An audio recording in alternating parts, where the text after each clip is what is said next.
대구가 발칵 뒤집혔습니다. 테슬라를 유치하겠다는 감언이설에 내란 피의자 추경호를 대구시장으로 뽑아준 대구 시민들. 그리고 이진숙을 대구 국회의원으로 뽑은 결과를 톡톡히 치르고 있는 것입니다.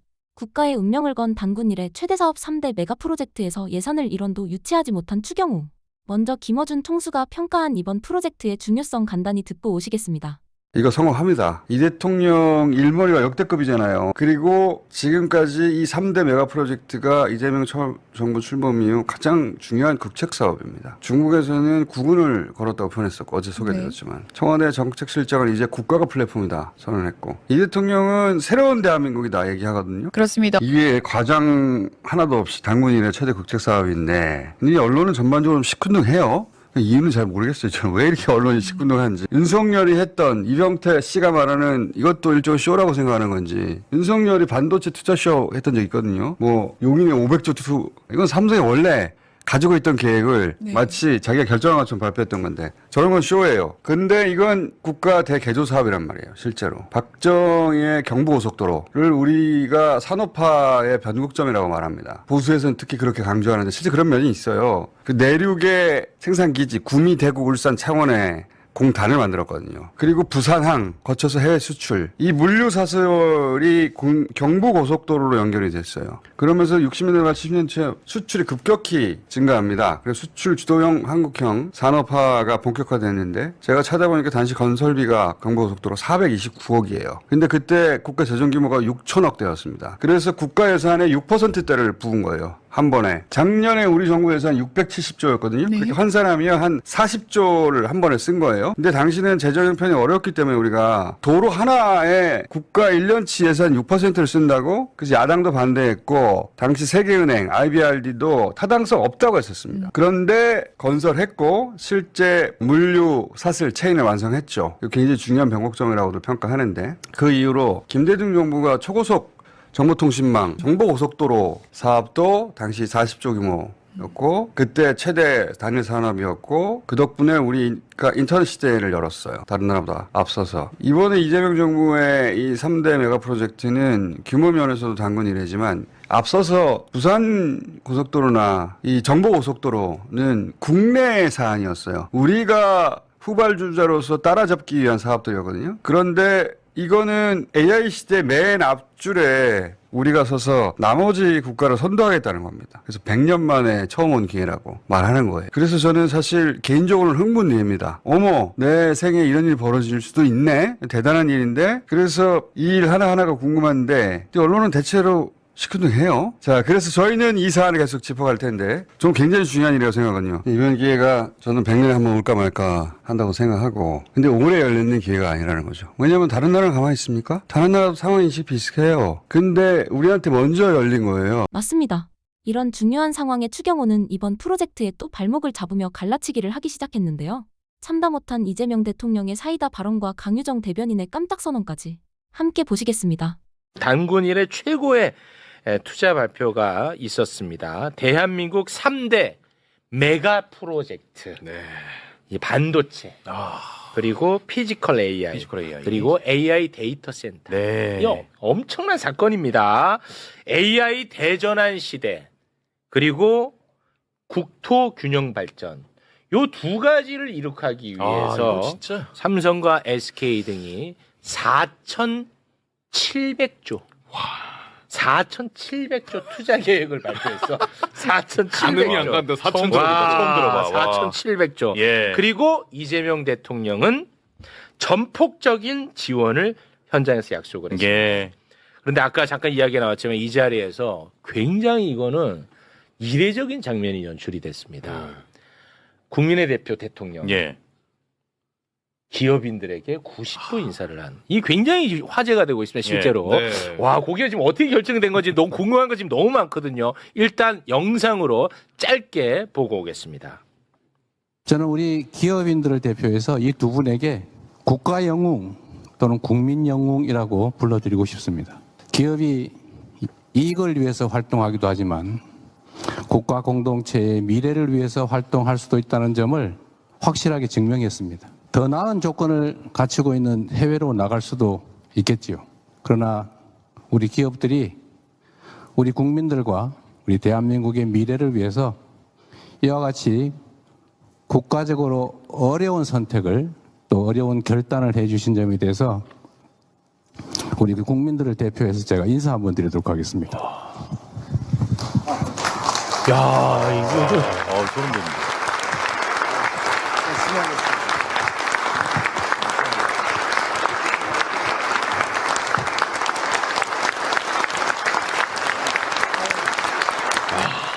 와.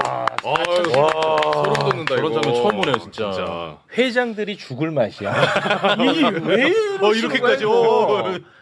일단 좀 소소한 얘기인데 이것도 큰 메시지니까요. 네, 이거 어떻게 결정된 거고 혹시 사전에 아셨는지 궁금합니다. 그 이제 행사를 준비하면서 마지막 단계에서 뭐 같이 좀 손을 잡고 이렇게 뭐 올린다던가 뭐 이런 이야기들을 잠깐 나눴어요. 네. 그럴 때 좀 서로 인사를 좀 고맙다는 인사를 하는 걸 하면 어떨까요? 했더니 대통령께서 어떻게 말씀하셨냐면 네. 나는 큰절을 하고 싶은데 라고 말을 하셨어요. 기업인한테? 네네, 내가 큰절하고 싶은데서 그 큰절까지는 하지 마시고 그냥 서로 정중하게 인사하면 어떨까요? 네. 요 정도만 서로 얘기를 나눴는데 마음이 그 정도 마음이었던 겁니다. 아까 우리 최욱 앵커께서 말씀하셨지만 네. 국토 균형 발전과 이거는 우리나라의 공간적인 일이잖아요. 네. 시간적으로 이제 미래의 먹거리 산업으로서의 어떤 AI 그렇습니다. 산업 이거를 교차해서 만들어 가는데 뭐가 꽁이 먼저나 닭이 먼저나 그러니까 알이 먼저나 닭이 먼저냐일 수도 있어요. AI를 먼저 해야 국토 균형 발전을 하지. 국토 균형 이거를 한꺼번에 응축해서 하는데 제일 중요한 거는 이게 어느 정도의 지금 숫자가 1조에 0이 몇 개 들어가시는지 아시죠? 숫자에 밝으시니까. 저 출처 박지 않은데. 12개 들어가더라고요. 1조에 12개가 들어가요. 0이 12개 들어가더라고요. 그러니까 계속해서 김용범 정책실장이 어떤 말을 하셨냐면 예. 지금까지 듣도 보도 못한 숫자가 나올 거다라는 네, 얘기를 했을 때 제가 언론인들한테 조금 죄송한 게 뭐냐면 계속 숫자를 물어보셨어요. 알려달라고. 네. 근데 말할 수 없으니까 입을 닫다 보니 약간은 좀 예측으로 갔거든요. 예. 그래서 최저가 900조였고 최고가 2,000조였는데 제가 농담으로 다 틀렸다. 나중에 좀 창피할 거다. 이렇게 농담으로 했었어요. 예. 왜냐하면 언론인들도 짐작을 했지만 이 숫자는 네. 상상을 못한 숫자라는 거죠. 네. 그런데 이 AI가 그럴 수밖에 없는 게 규모의 경제이기도 하고 사실 우리나라에서 좁은 어떤 뭐 지역끼리, 사람끼리, 기업끼리의 경쟁이 아니라 말 그대로 뭐 실리콘밸리랑 경쟁해야 되고 잘 아시다시피 뭐 TSMC, PSMC랑 네네. 경쟁해야 되고 이게 전 세계적인 단위에서 경쟁을 하다 보니까 대통령 자주 하시는 말이 있어요. 아이 시시하게 더 팍팍 이런 표현 자주 쓰시거든요. 그걸로는 경쟁 안 된다. 그걸로 무슨 뭐 세상이 달라지냐라고 했을 때 이 규모의 경제를 가능하게 한 건 사실은 기업이 그 판단을 신속하게 내려줬다는 거죠. 그리고 뭐가 고마우냐. 나머지 정부가 해야 될 역할들에 있는 뭐 규제라던가 내지 뭐 인프라. 행정적인 부분, 인프라 이거는 해결해 주겠다라고 하는 그 약속을 서로 믿으니까 그 큰 돈을 투자한 거잖아요. 그렇겠죠. 네. 거기에 대한 감사라고 할 수 있겠죠. 네네. 와. 기업 입장에서도 신뢰가 없으면은 쉽게 결정. 결정 못하지. 왜냐면 네. 그렇습니다. 많이 네. 들어가니까. 와. 근데 이제 이게 투자 계획 발표였는데 이게 좀 임기 내에 하는 건지 아니면 임기 끝나고 하는 건지 아니면 하기는 또 진짜로 하는 건지 이런 이제 생각은 가질 수 있잖아요. 거기에 대해서는 어떤 답을 줄 수 있습니까? 지금 최대한 속도를 내서 일단 이 구체적인 모습들을 보여줄 수 있다. 그러니까 그냥 이를테면 말로만 하다가 이런 계획이 있다로 끝날 일은 아닌 겁니다. 첫째, 가장 용인에서 지금 진행되고 네. 있는 반도체 클러스터 같은 네. 경우는 기업이 직접 발표도 했잖아요. 확 당겨버리겠다. 네, 속도를 엄청 낸다고 속도를 하던데요. 내겠다라고 네. 말했고 네. 이게 또 가능한 것 중에 하나가 사실은 다른 지역이 기회가 더 있는 이유이기도 한데요. 가령 지금 서남권이라고 부르는 그곳은 광주와 전남이 통합이 돼서 뭐 5조에서 20조 정도 사이에 여력이 생겼거든요. 맞아요. 행정적으로. 그래서 거기에 간 것도 크단 말이에요. 그 얘기인즉슨 뭔가 준비만 되면은 다른 곳에서조차도 동시다발적으로 더 갈 수 있다라는 얘기이기도 하고 이걸 막연하게 뭐 100년 대계 이렇게 먼 미래가 아니라 정말 이 되게 중요한 세계화의 경쟁이라고 제가 말씀을 드린 이유는 뭐냐면 속도도 매우 중요하거든요. 예. 그래서 정말 짧은 시간 안에 많은 결실들을 낼 수 있는 방향으로 가게 될 겁니다. 아, 그렇습니까? 네. 임기 내로 그럼 정리하겠습니다. 저희는. 임기 내에 결실이 있을 겁니다. 그러니까 임기 내. 전체 다 결실을 다 맺는다라기보다 임기 시간이 내부터도 걸리니까. 결실을 볼 수 있을 겁니다. 임기 내. 네. 야, 너 축구 얘기할 때마다 이 얘기야. 네. 임기 내야. 이게 핵심이야. 전체가 제가 전부 다 완성이란 말씀은 안 드렸습니다. 네. 좀 과장 좀 하죠. 네. 눈에 보이는 뭔가가 있을 네, 거다. 점점점 눈에 보이는 증가와 그리고 변화는 분명히 보일 거라는 걸 말씀드립니다. 네. 와. 진짜 예. 저희가 이 관련해 가지고는 다룰 내용이 굉장히 또 많습니다. 예. 뭐 기술적으로 다뤄야 될 부분이 많기 때문에 그런 부분은 저희가 또 목요일에 준비가 되어 있으니까 기대해 주시면 좋을 것 같은데 이게 지금 국민의힘은 이거를 환영해야 될 거 아니야. 국민의힘이 무슨 뭐 외국인들이 아니고 대한민국 사람들이니까 그렇잖아요. 예. 그런데 이것을 맹비난하고 있습니다. 그만큼 이게 좋긴 좋은가 봐. 그러니까 원래 좋으면 더 비난하잖아. 맹비난을 하고 있는데 네. 그걸 저희가 일부만 영상으로 좀 추려봤거든요. 네. 우리 대변인님께서 좀 잘 봐주시고 요거를 팩트로 좀 바로 잡아주시면 좋을 것 같습니다. 함께 보겠습니다. 우리 경제의 버팀목인 반도체 산업을 호남에 보내겠다고 합니다. 수백조 원을 투자해야 하는 기업의 사활이 걸린 프로젝트입니다. 용수, 전기, 인력 등 제반 여건을 기업이 검토해서 결정할 문제입니다. 그런데 대통령이 직접 네가 가라 호남을 압박하고 있습니다. 이재명 대통령은 공직자들의 설득 요청에 따라 CEO들이 결단한 것이라고 하면서 직권 남용이나 강요 지시가 아니라 행정 지도라고 말했습니다. 이는 논란의 본질을 흐리는 말장난인가 동시에 공장의 입지가 정부의 간섭과 개입으로 결정된 것임을 자인한 관치 개입 자백 발언입니다. 이것은 지역 균형 발전이 아니고 지역 차별 발전입니다. 국가 균형 발전이라는 이름을 달고 있지만 그 내용과 과정은 오히려 지역 간 갈등과 불신을 키우는 국가 균열 발전에 가깝습니다. 정권의 이해관계나 정치적 고려가 개입할 영역이 결코 아닙니다. 정말 괜히 충격적인 반응인데 뭐 기업을 비틀어 가지고 호남으로 보냈다라는 네, 얘기야. 그러니까 직권 남용이고 지역 차별이고 뭐 그렇다는 건데 우리 대변인님께서 요걸 조금 정리를 한번 해주시죠. 그 가장 제가 드리고 싶은 말씀은 기업이 투자를 하는데 아무리 비튼다고 그렇게 손해 보는 일을 당연하죠. 당신이 직접 나서서 하는 일은 없다라는 네. 거고요. 그 오늘 국무회의에서 대통령님이 좀 재밌는 말을 해서 검색어에 올라간 말이 조족지혈이라는 게 조족지혈. 검색어에 올라가기도 했는데 역사적으로도 누적된 다른 지역의 투자들을 다 합쳐 본다면 요건 세 발의 피다. 이건 그렇게 많지 않다. 근데 또 이런 말씀도 하셨어요. 예전에 김대중 대통령께서 당선되셨을 때 어떤 말씀을 하셨냐면 그때 막 IMF 때문에 저희가 혼란스러운 시기였잖아요. 네. 나를 이 중요한 시기에 쓰기 위해서 운명이 좀 더디 나에게 기회를 준 모양이다라는 네. 말씀이 제가 너무 기억에 남았어요. 네. 저는 호남에도 같은 말을 하고 싶습니다. 가령 지금 지대를 지출해서 이런 파운드리 공장이라든가 그 펩 시설들을 만들어야 하는데 제가 단적으로 예를 들어볼게요.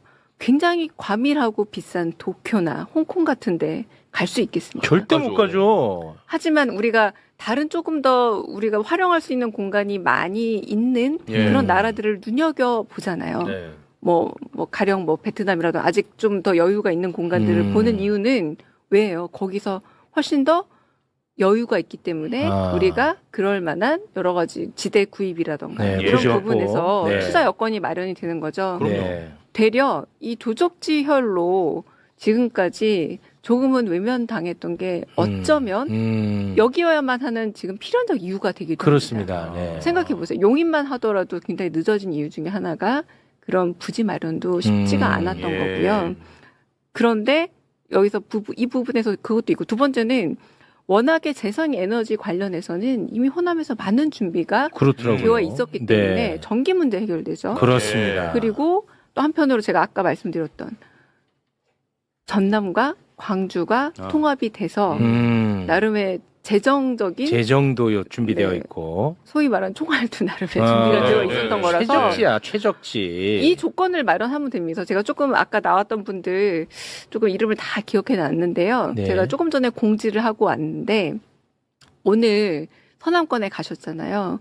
곧 있으면 충청권에 직접 가시거든요. 누가요? 대통령께서. 아, 네. 그래서 요 발표를 좀 세부 사항을 더 하게 됩니다. 예. 그리고 영남권도 가게 될 거예요. 네. 오늘 그 아까 봤던 분들 중에 몇 분이나 오나 한번 아. 보겠습니다. 왜냐하면 어. 적극적인 또 지원 의사와 또 나름대로의 그런 통합 의사 그리고 행정적인 여지를 보여주면 1차거든요. 숫자가 좀 안 맞을 거예요. 4,700조 네네네. 정도인데 왜 아직 이 정부 발표가 다 4,700조에 닿지 않았을까? 예, 맞아요. 여지가 있고요. 아. 2차, 3차도 남아 있고요. 지방 정부와 여러 가지 협조가 잘 되면. 잘 예, 예, 되고 예. 그렇지. 오시나 안 오시나 보고 아니, 그 약간 네. 약간 농 비슷하게 말씀하셨지만, 네, 네. 아니 당연히 협조가 잘 돼야 맞습니다. 사업이 추진이 되죠. 그렇죠. 네, 그런 부분에서 네. 더 마련하고 더 준비하시면 충분히 다른 지역에 지금 여전히 기회가 남아 있다는 예. 말씀드리겠습니다. 아, 네. 최적지야. 부지, 그렇죠. 에너지. 그리고 이제 물인데 예. 조선일보는 이 물이 많이 필요한데 지금 호남에는 물이 없다고 또 난리를 쳤어요. 조선일보가. 네. 근데 이것과 관련해서 어제 수자원 공사 사장이 네. 이걸 또 깔끔하게 정리해서 이야기를 하더라고요. 오. 네. 그거를 우리 또 조선일보에게 한번 바쳐봅니다. 함께 보겠습니다. 저희들이 서남권에 확보하고 있는 댐 중에서 현재 여유량하고 일부 조정량을 하면 40만 톤에서 50만 톤 정도 됩니다. 현재 상태로? 예, 현재 상태로 저희 수자원공사만 단독으로 공급할 수 있는 물량이, 그리고 타 기관, 그러니까 지자체 가지고 있는 댐, 그리고 발전용 댐, 그리고 농업용 댐을 활용을 하면 충분히 30만 톤 이상 활용이 가능합니다. 또 하수 제용만 해도 광주 하수 처리장이 60만 톤 일일 되거든요. 그 중에서도 충분히 확보할 수 있는 물량이 있고요. 그리고 필요하면 기부하고 협의해서 댐 증고를 일부 하면 또 추가 여유량을 확보할 수가 있습니다. 그래서 이 자리에서 분명히 말씀드리지만 서남권의 용수 공급에는 차질이 없도록 하겠다. 대통령님 계신 데서 말씀을 드리는데 용수 문제는 수자원공사가 확실히 해결할 테니 용수 문제는 걱정을 하시 마셔라, 이런 말씀을 드리고 싶습니다. 깔끔하게 정리네. 요거 짜고 한 거 아닙니다. 네. 즉흥적으로 발언권 기회 받고 즉흥적으로 나오는 겁니다. 네. 요거는 뭐 사실 뭐 부연할 것도 없을 것 같은데. 구현할 거 없고요. 그렇죠. 네. 그런데 아까 우리 말했잖아요. 이거 좀 흠잡기가 어려워. 그래서 지금 경제 6.29 선언 아니냐라는 지금 커뮤니티에 말이 돌고 있고, 그 6.29 선언으로 완전히 민주화가 바뀌었던 것처럼 네. 요번 이 발표로 인해서 한국의 미래 먹거리라든가 미래가 바뀔 것 같은 정말 아주 중요한 퀀텀 모먼트다라고 네. 하는 의미에서 그런 이름이 붙었는데 예. 그러다 보니 이제 반대 논리로서 이제 요거 제가 비서실장 말을 조금 인용을 할게요. 사실은 특정 언론사를 지칭하긴 했습니다만 보수 언론의 프레임이다라는 표현을 썼거든요. 그러니까 뭐든 좀 반대하고 싶고 네. 한편으로는 좀 발목 잡고 싶은 말씀이긴 한데 좀 수자원공사 사장의 말을 그렇습니다. 좀 믿어야 되지 않을까 싶습니다. 네. 그러니까 이렇게 지금 과도한 비난이 계속 이어지다 보니까 이재명 대통령이 이 과도한 비판, 이건 좀 아니지 않느냐 하는 차원에서 네. SNS를 하나 올렸어요. 네. 그거 잠깐 좀 띄워주시겠습니까? 네, 네. 부처 눈에는 부처가 보이고 돼지 눈에는 돼지가 보이는 법입니다. 내가 생각하고 행동하는 것처럼 타인도 그럴 것이라고 생각하는 경우가 많습니다. 네. 이것과 관련해 가지고 요거는 뭐 존재하는 현상이니까 요거는 조금 말씀을 좀 확인을 하고 가도록 하겠습니다. 유시민 작가에 대한 비판으로 해석하는 분들이 그거 있었어. 많더라고요. 근데 아니라고 청와대가 입장을 냈거든요. 네. 예. 요거는 그래도 또 어렵게 나와 주셨으니까 우리 수석 대변인님의 말씀으로 한번 또 다시 그 공지 제가 썼습니다. 그러니까요. 제가 저 다 써서 봤어요. 네. 그 근데 사실 저 말씀을 여러 번 하신 말씀이에요. 이번에 처음 하신 말씀. 많이 쓰는 표현이에요. 아니고. 그래서 뭐 대지 눈에는 대지가 보이고 부처 눈에는 부처가 보인다는 건데 처음에는 그날 워낙에 내일 발표할 우리 입장에서는 내일 아직은 모든 게 다 비밀에 있고 그렇죠. 언론에서는 숫자도 못 맞추고 있었던 네. 이 상황이었지만 내일 발표할 이 부분에 대해서 미리 좀 김빼기 기사들도 꽤 나와 있었던 상황이었어요. 네, 맞아요. 네. 오해가 있을 만한. 그래서 그 바로 직전에 또 모 언론의 기사를 하나 대통령께서 걸어놓은 것도 있었고 그래서 그 부분에 대해서 이제 바로 이제 요 글을 올리고 나머지 6개를 거의 관련된 걸로 맞아요. 올렸거든요. 예. 이제 그럼에도 불구하고 워낙에 좀 마음 아프지만 그 함께 모든 한 방향을 봤던 분들 사이에 오해가 있다 보니까 좀 안 좋아요. 상징적인 말이다 보니까 상징은 또 한편으로는 또 해석의 자유가 있는 거잖아요. 예. 그래서 제가 조금 서둘러서 이건 그런 의미가 아니다. 그리고 저로서 얼마나 답답했겠어요. 내일 이게 뚜껑이 열리면 완전 다른 얘기가 제가 설명할 필요도 없을 텐데 뚜껑을 열기 전이라 아직 개봉은 못 하겠고 네. 이제 설명은 잘 못 드리겠지만 그럼에도 불구하고 이거는 곧 있게 될 여러 가지 AI와 관련된 투자에 대한 이야기니 오해를 하지 않았으면 좋겠다라고 제가 직접 공지를 내게 된 거죠. 네. 그 공지 내실 때는 대통령과 소통 후에 내시는 겁니까? 대통령에게 그 소통을 그 약간 업무 비밀인데. 아, 비밀이에요? 네, 뭐냐면 당연히 소통을 하긴 합니다만 네. 그 대답이 없을 때도 있으시죠. 네, 근데 그럴 땐 보통 오케이라고 해서 진행을 합니다. 그럼 당연히 이번 사안은 당연하죠. 이거는 저 청와대 대변인은 제가 네. 의원 시절이나 혹은 작가 시절하고 달라서 네. 이런 게 말 그대로 대통령의 허락 없이 불가능하죠. 입장을 낼 수 없다. 그럼요. 그럼 저 여기 못 있어요. 됐다. 네네네. 됐어. 깔끔합니다.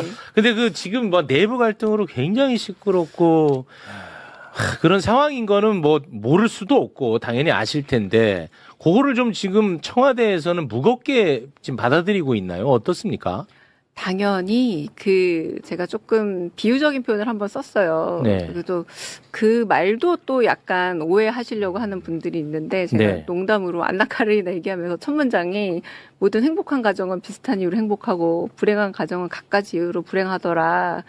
그러니까 뭔가 한번 오해가 생기고 다툼이 생겼을 때 그리고 이건 전 지지율도 마찬가지라고 봅니다. 네. 지지율이 잘 될 때도 갖가지 이유가 있지만 지지율이 좀 떨어졌을 때도 갖가지 분석들이 나오거든요. 뭐 그렇죠. 네. 근데 행정을 담당하고 있는 청와대 입장에서는 그 모든 말들을 다 유심히 듣고 귀담아 들을 수밖에 없습니다. 그중에 어떤 것들은 취사 선택해서 듣고 요걸 것 같아라고 하나의 판단으로 할 수는 없지만 하지만 해결 방법은 저희가 명확하게 선택을 해서 가야 되죠. 그렇죠. 그게 바로 저희는 민생 경제였던 거예요. 네. 그래도 이 복잡다단한 와중에서 일하는 정부로서 일을 잘해 나가서 결국 대한민국의 미래와 그렇습니다. 그리고 균형 발전의 모습을 보여주고 네. 그래서 조금 뭐 다친 마음도 다시 열고 그리고 또 화난 마음도 다시 달래고 이런 모든 것들은 결국은 우리 하는 말이잖아요. 본업 존잘. 본업을 잘해서 결국은 우리는 뚜벅뚜벅 조금 늦은 걸음이지만 갈 수밖에 없겠다라고 선택을 해서 이번 주 내내가 제가 아까 말씀드렸죠. 대통령이요. 4번 임석 행사를 하고 4번 그 자리에 가서 같은 주제를 4번 반복하는 한번 사례를 찾아보셔야 될 것 같아요. 없습니다. 네. 이번에 그만큼 진심으로 아주 우리가 처음 정부가 시작할 때부터 준비한 거였지만 구체적인 단계를 준비하는 것, 기업하고 조율하고 이런 문제들도 6개월이 반년 넘은 프로젝트거든요. 네. 여기에 대한민국의 명운과 정말 여러 그렇습니다. 가지 그렇죠. 뭐 오해를 불식할 정말 단초가 있다라고 봐주셨으면 합니다. 네. 막 전직 대통령 막 혐오하고 뭐 이런 분위기가 굉장히 좀 심각하다고 저는 개인적으로 보거든요. 좀 비판할 수는 있다고 봐요. 그런데 막 혐오하고 막 이거는 안 된다 이런 생각을 갖고 있는데 내일 이제 문재인 전 대통령과 이제 오찬이 있지 않습니까? 그 이후에 아까 그 박지원 의원님이 그 이후에 좀 기류가 많이 달라질 거다. 이 갈등 수습의 첫 단추로 보면 될 것 같다. 이렇게 말씀하셨는데 그렇게 저희가 좀 알고 있으면 오늘 제가 좀 숙면 취할 수 있을 것 같은데요. 최욱 앵커님 말씀에 굉장히 동의하는데 전직 대통령에 대한 모욕뿐만 아니라 현직 대통령에 대한 모욕도 안 됩니다. 안 되죠. 그러니까 서로 네. 그걸 혹여라도 네. 저는 좀 가슴 아픈 게 뭐냐면 최근에 아주 어린 세대들 보면은 좀 우리가 약간은 놓쳤던 부분이 너무나 그 낮은 자세를 즐겨 하셨던 노무현 대통령이 나에 대한 욕 해도 돼 라고 하셨었잖아요.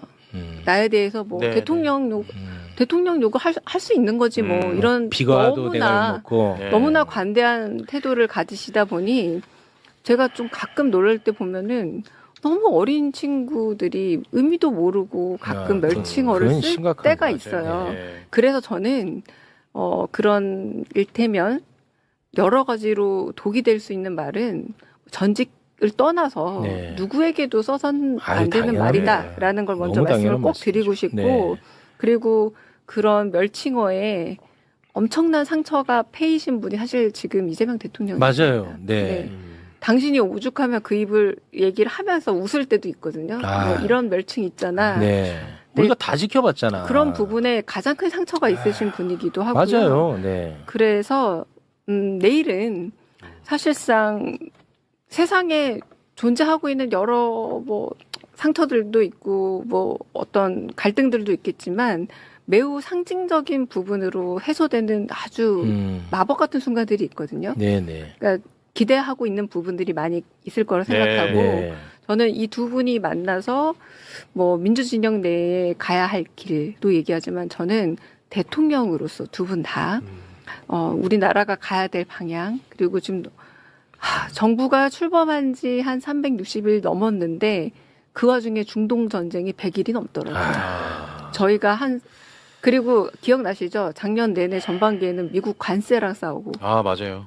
그리고 중동 전쟁이랑 싸우고 녹록치가 않습니다. 맞아, 이 맞아. 녹록치 않은 상황에 대해서 저는 두 분이 경험과 그리고 또 한편 성찰을 나누는 네. 그래서 결국은 대한민국 국민에게 되게 도움이 되는 시간이 되지 않을까 싶습니다. 네. 알겠습니다. 네.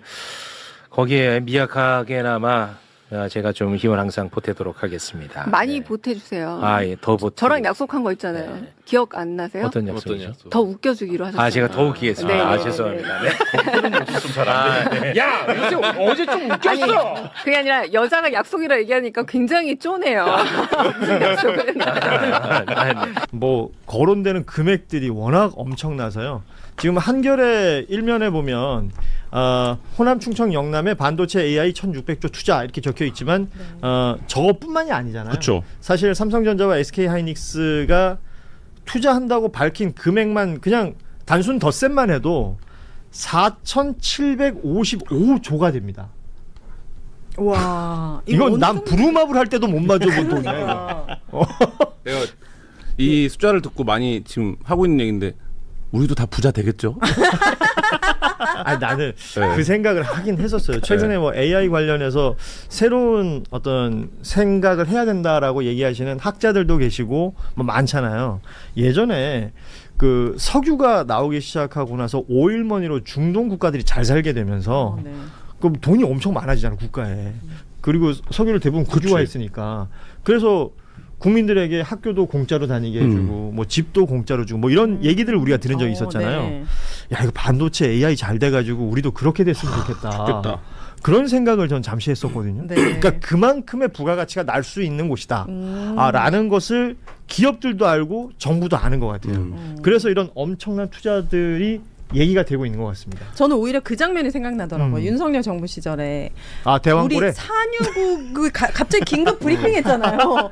막 거의 엄청나게 많은 매장이 된 뭐 난리가 났어. 그리고 막 딱 조사해 보니까 1인 법인 누구였죠? 네. 누구래요? 네. 에브레유 박사. 맞아요. 그 통나무 그 미국의 통나무 집 사세요. 휴스턴에. 그러니까요. 그 리더가 바뀌니까 얼마나 다른가라는 게 되게 느껴졌어요. 여러 가지에서 평가가 나오는데 지금 뭐 1973년 이제 박정희 정권 시절에 중화공업 육성계획 발표한 이후에 최대 프로젝트가 그때 국가가 이제 말하자면 국가를 한번 대개조하겠다, 우리가 산업화로 가겠다 이런 선언이었다면 지금 이게 이제 그거에 버금가는 산업 대개편의 신호탄이 될 수 있다는 얘기도 나오고, 사실 이제 뭐 IMF 이후에 우리가 국가 주도로 뭘 이렇게 해본다라는 생각을 사실 하지 못했어요. 그러니까 기업들이 다 각계 약진을 해왔던 거고 우리는 이제 그거의 묶음으로서 존재했던 거잖아요. 예를 들면 반도체도 어쨌든 삼성이라고 하는 기업의 결단이었고 하이닉스도 뭐 마찬가지였고 현대차가 성장한 것도 사실 뭐 그게 국가가 뭘 해줬다 이런 건 아니었는데 그렇습니다. 사실 이제 그게 기조가 바뀌었다 이런 이제 선언도 되고, 또 그리고 이제 마지막으로는 이 지역 균형 발전이라는 담론이 처음 나온 게 이제 노무현 대통령 때입니다. 근데 그 후에 지금 20년이 넘게 흘렀는데 한 번도 그래서 어떻게 그걸 할 수 있는데 뭐 이거에 대한 솔루션을 찾지를 못했었어요. 야, 서울대를 내려보내면 좀 낫지 않나? 되지 않나? 아니면 다양한 아이디어들은 청와대가 많았었죠. 가야 되지 않나? 아니면 뭐 메가시티를 해야 되나? 했었는데 결국엔 이게 이제 말하자면 우리가 담론으로서 존재해 왔던, 그리고 지역 소멸이라든지 지방 분권을 위해서 균형 발전을 위해서 뭔가 하긴 해야 되는데라고 했던 것들에 대해서 그러니까 엄청나게 사실 그 큰 프로젝트고, 훗날 뭐 성공하든 실패하든 이재명 정부의 한 장면을 꼽으라면 저는 어제가 되지 않을까. 이거는 역사의 한 페이지죠, 분명히.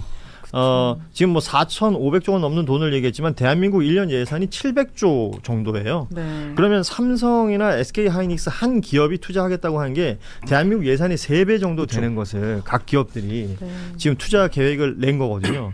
그래서 어제 뭐 많은 분들이 인상적으로 본 장면 중에 하나가 이재명 대통령이 두 기업 회장에게 고맙다며 90도로 인사하는 모습. 더 많이 숙였잖아요, 대통령이. 아니 처음에 절하겠다 그랬었대요. 진짜로? 강훈식 실장이 말렸다는 거죠. 그건 좀 아닌 것 같다. 뭐 절은 좀 오버한 것 같긴 한데. 예. 아무튼 곽우신 기자는 이 어제 발표 어떻게 평가하십니까?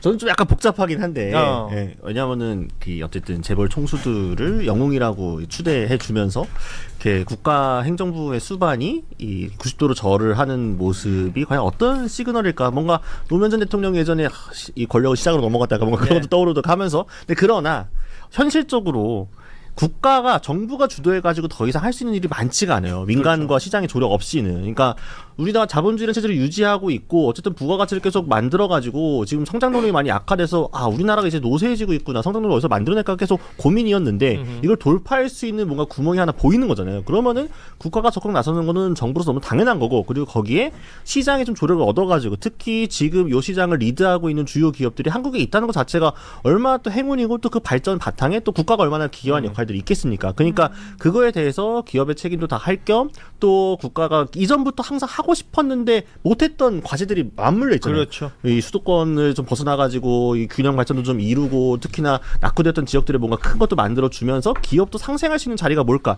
이전까지 여러 가지 프로젝트가 있었는데 아주 눈에 띄게 성공한 사례가 사실 많지는 않잖아요. 그런 차원에서는 시도에 범직한 프로젝트인 건 분명하다. 근데 이제 저는 이제 이걸 가지고 반대하는 국민의힘이 논리가 차라리 아니 그 시장과 민간에 맡겨야지, 왜 정부가 자꾸 나서가지고 큰 정부 역할 하려고 하냐, 뭔 모르겠는데, 그게 아니라 호남 꼭 줘야 됩니까?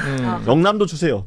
이런 식으로 지역주의 하겠다고 하는 거는 뭐 자기들이 원래 이데올로기가 어딘지 잘 모르겠지만 아무튼 너무 좀 속보이지 않는가. 그렇다고 해서 이번 프로젝트 그러면 진짜 영남이 소외됐냐? 저는 그거 자체가 약간 프레임이라는 생각이 들거든요. 그럼요. 영남에도 지금 투자된다는 게 뭐 구미부터 시작해서 울산도 있고요, 뭐 거제도 있고요. 다양한 지역의 다양한 형태의 반도체와 AI 관련된 이 거점이 된다는 거 아닙니까? 그런데 그것은 모르겠어요. 뉴스에서 아예 지워지고 호남의 반도체 클러스터 얘기만 얘기를 하고 있고, 그러니까 국민의힘에서 주장하고 있는 뭐 논리로 내세우고 있는 거 있잖아요. 용수와 전력이 많이 필요한데 지금 용수가 부족하지 않냐? 그 광주에 그 가뭄 있었던 거 기억 안 나냐? 뭐 이런 식의 논리로 접근을 한단 말이에요.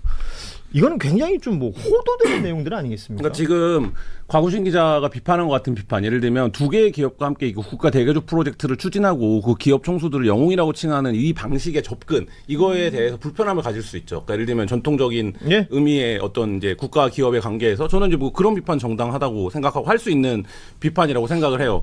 근데 지금 국민의힘이 하고 있는 비판은 전형적인 말하자면 생트집 잡기죠. 생떼 쓰는 거죠. 그러니까 예를 들면 이걸 대구나 구미에 줘도 되지 됐냐, 우리 지지 기반을 줘도 되지 않냐, 뭐 이런 수준의 얘기인 거고, 전력이나 용수의 문제는 예를 들면 그게 구미회감이 없습니까? 그렇지 않아요. 그리고 지금 얘기가 잘 안 되고 있는데 전력을 더 많이 필요하는 건 AI 데이터 센터입니다. 근데 그렇죠. 이거를 전국 광역 단위에 지금 6개인가 8개인가의 계획인 거잖아요. 이게 아마 전기 문제가 더 될 거예요. 그러면 이거는 뭐 세종에도 가고 뭐 여러 지역에 가는데, 그러니까 이 부분들은 결국엔 해결해야 되는 거고, 이 비판이 똑같은 비판이 1973년도에 중화학 육성계획 제가 찾아보니까 그때도 있었어요. 그때 사실상 창원이라든지 포항이라든지 지금 이제 여산단지가 있는 여수 일부 지역이라든지 이런 단지가 개발된 건데 그 사진 한번 찾아보세요. 허벌판이에요, 그냥. 네. 허벌판이에요. 제가 오늘 울산 얘기를 많이 하게 되는데 네. 당시 그 73년도가 되기 전에 있었던 게 62년도에 울산이 시가 되거든요. 현대중공업, 현대조선소가 울산에 유치가 되면서 사람들이 몰려들면서 시가 돼요. 네. 그때 사진 보면 울산에 아무것도 없습니다. 논반. 네. 그 조선소를 만들기 위해서 뭐 유명한 일화들이 있잖아요. 정주영 회장이 앞에 배로 물 맞고 그렇게 조선소 만들었다는 이야기. 그래서 뭐 남동 임해공단이라는 게 만들어져요. 그러니까 포항에서부터 울산 지나서 부산 지나서 저렇게 경남 일대 그리고 아까 여수 산단까지 가는. 우리 학교 다닐 때 많이 외웠던. 예, 그러니까 그 시간들을 생각해 보면 네. 그 시간이 지금 2026년까지 오면서 영남 기반으로 그들이 정치할 수 있는 베이스가 됐던 거 아닙니까? 그런데 여기에서 또 다른 호남, 충청, 강원 다른 지역에 무언가가 진행된다고 이 사람들이 지금 손 들고 나온 거 아니에요? 왜 우리 동네 안 주냐? 네. 이건 너무 구태예요.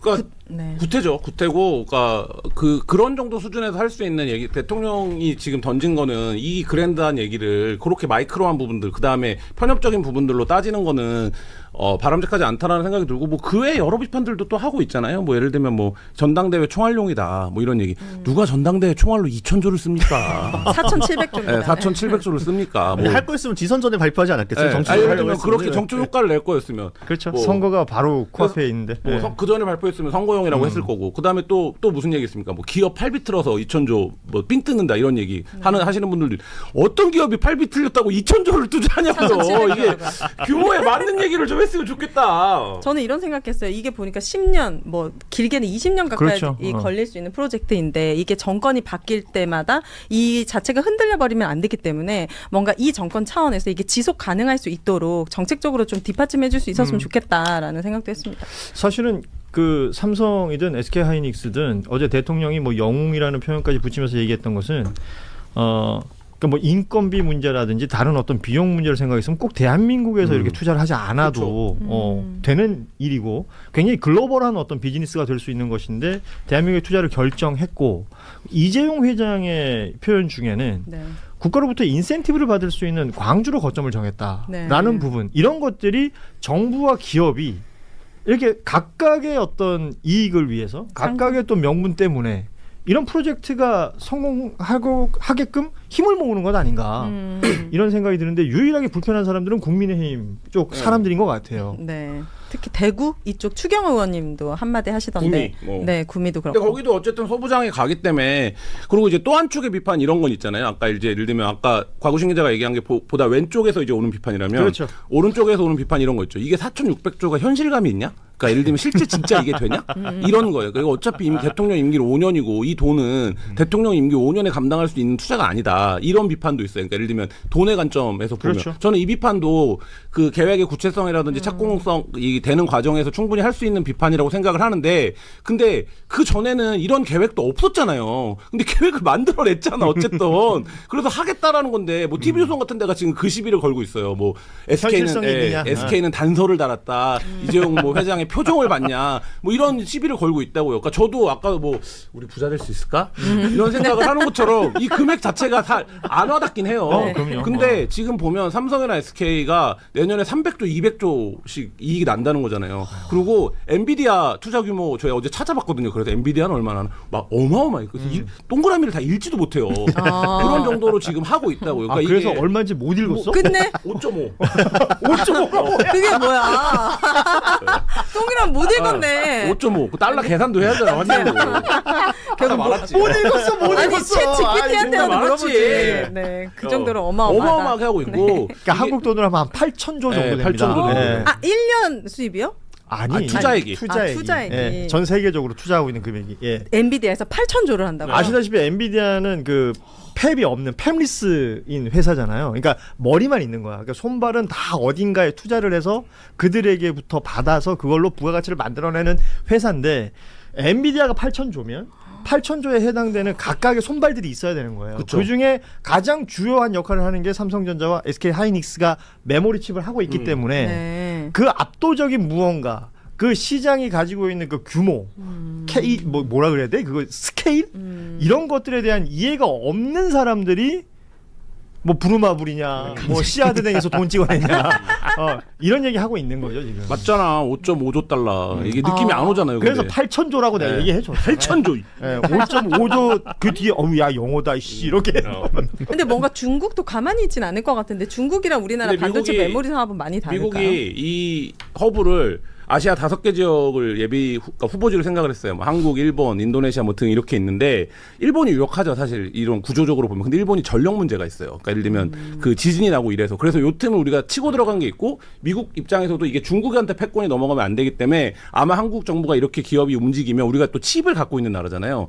그렇기 때문에 이 연결망도 살아 있고 그래서 아마 미국도 대대적인 투자에 이제 나서겠죠. 그렇죠. 네. 자, 오늘은 지난주에 발표했던 3대 메가 프로젝트의 본격적인 실행을 위해서 기업과 중앙정부가 한자리에 모인 매우 중요한 자리입니다. 이 자리를 빌려서 삼성과 SK 등 대규모 투자 계획을 발표해 주신 기업들에게 다시 한번 감사 인사를 드립니다. 오늘 마치 국무회의처럼 많은 부처 장관들 그리고 청와대 사무실장 여러 비서관들까지 함께해 주셨는데 이번 3대 메가 프로젝트가 얼마나 중요한 것인지를 보여준다고 생각합니다. 지금 전 세계적으로 매우 치열한 경쟁이 벌어지고 있고 또 인공지능을 중심으로 완전히 새로운 미래가 준비되고 있습니다. 그야말로 구군이 걸린 총력 경쟁이 벌어지고 있는데 이런 상황에서는 누가 얼마나 더 빨리 선점하느냐, 누가 더 빠르냐로 결판이 나는 것 같습니다. 그야말로 오직 속도전이 중요하다 말씀을 다시 한번 드립니다. 일부에서 그렇게 얘기를 해요.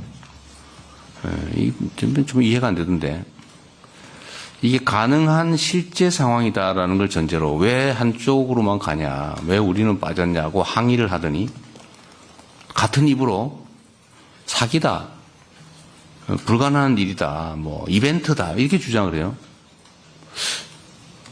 아니 가능하다고 판단하면 한쪽 주장만 하든지 해야지.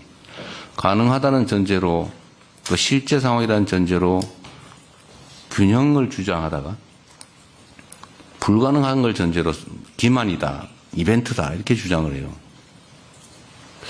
이게 나라 살림을 맡은 공인들이 과연 이런 태도를 취하는 게 맞는가? 한 가지만 하십시오.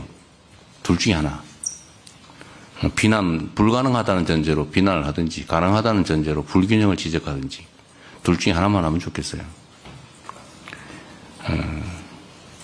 자, 어쨌든 이런 식으로 방해하지 않았으면 좋겠고 정말 대한민국이 또 우리 국민들 또 어려운 청년들에게 새로운 기회를 만들려고 하는데 최대한 협조는 못하더라도 크게 방해는 안 했으면 좋겠습니다.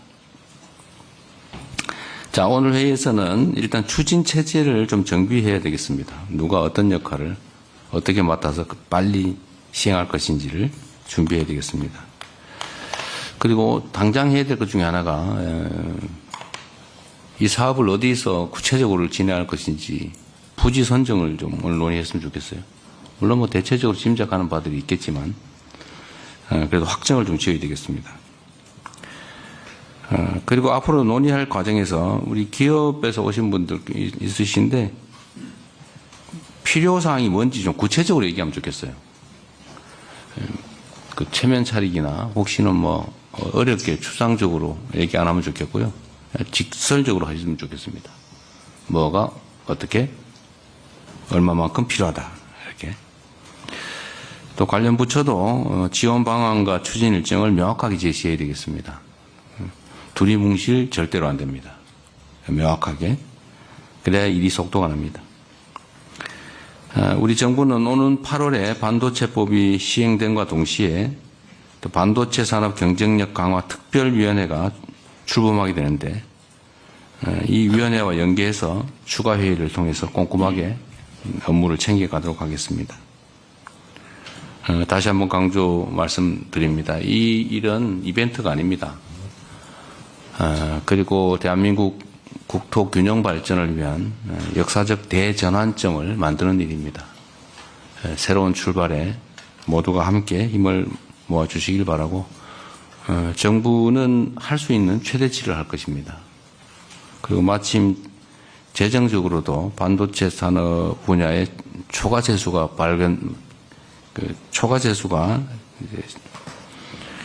많이 발생하고 있기 때문에 재정 지원을 포함해서 모든 지원을 하겠다는 말씀을 드리고 문제되는 모든 애로점들은 저희가 선제적으로 신속하게 해결하겠다는 약속을 드립니다.